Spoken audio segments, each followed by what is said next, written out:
Chers amis, bonjour. Examinons à présent quelques lois sur les vœux, les nédarim, les serments, les shvuot. Ce sont des dispositions que l'on accepte de suivre en les formulant par la parole. Plus précisément, cela consistera à s'interdire des choses permises. Cependant, nos sages nous le déconseillent de pratiquer ni des vœux ni des serments. Voilà un exemple de vœu que l'on pourrait prendre sur soi. On pourrait par exemple dire par la parole « Je m'abstiens de manger de la viande qui est au demeurant tout à fait cachère. Je m'abstiens de boire du vin qui est au demeurant également tout à fait cachère. Je m'interdis ce qui est permis. » Alors il y a différentes raisons pour cela, bien sûr. On pourrait se dire que si on s'adonnait souvent à l'alcool et à la boisson, eh bien en faisant un néder, en faisant le vœu de s'en abstenir, cela serait bon pour notre entourage, pour nous-mêmes. Mais on verra qu'il conviendra de faire autrement que de procéder par vœu interposé. Par contre, si l'on fait le vœu de donner de l'argent à la tzedaka, ça sera une mitzvah de s'acquitter de ce vœu.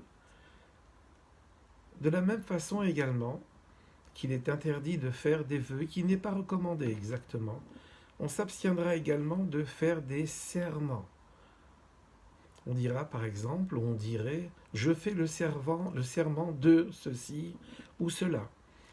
Mais à l'inverse d'un vœu pour lequel il faudra demander à être relevé de ce vœu-là, pour un serment, on ne pourra pas faire en sorte d'être relevé de ce serment. La seule chose qu'il conviendra de faire, eh bien, c'est de s'appliquer à soi-même ce serment qu'on aurait pris sur nous-mêmes.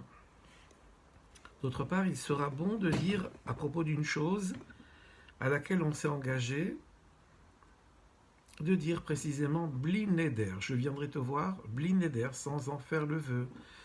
Je mangerai de ceci ou de cela, bli neder. Il ne faut pas que nos paroles semblent s'apparenter à un vœu qu'on aurait fait. Parce qu'à ce moment-là, il faudra honorer ce qu'on aura dit.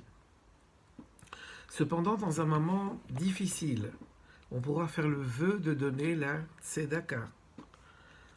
On pourra faire un vœu également qui, comme on l'a précisé précédemment, pourra améliorer nos attitudes, notre caractère. Et ce faisant, bien sûr, eh bien, on améliorerait notre engagement dans la Torah et les mitzvot. Cependant, nos sages ne nous conseillent pas de procéder par vœu ou par serment interposé. Ils préfèrent que nous travaillions nos attitudes, notre caractère, de par nous-mêmes, sans faire appel à d'autres artifices, fussent-ils des vœux ou des serments.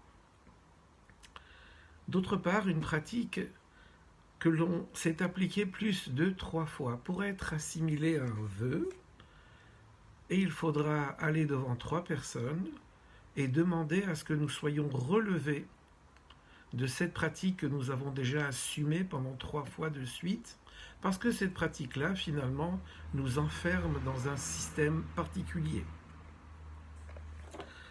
Lorsque de jeunes enfants, pour les garçons moins de 12 ans,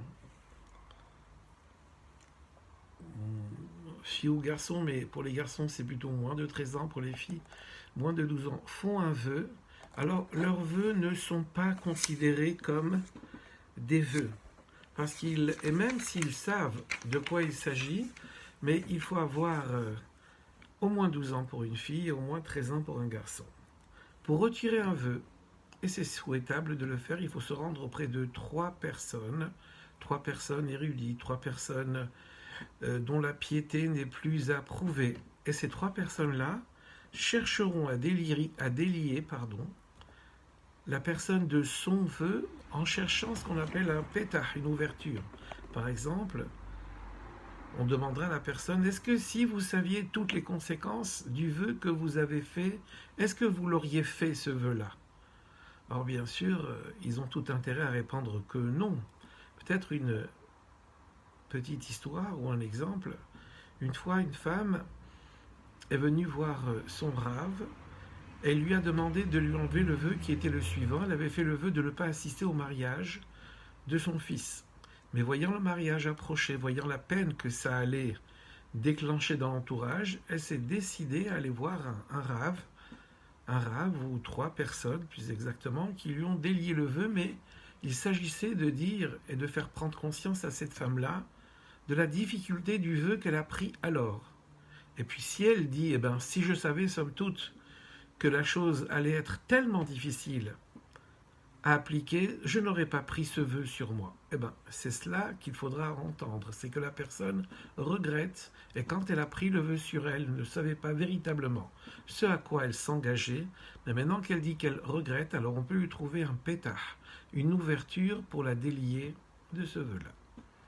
Au revoir à tous.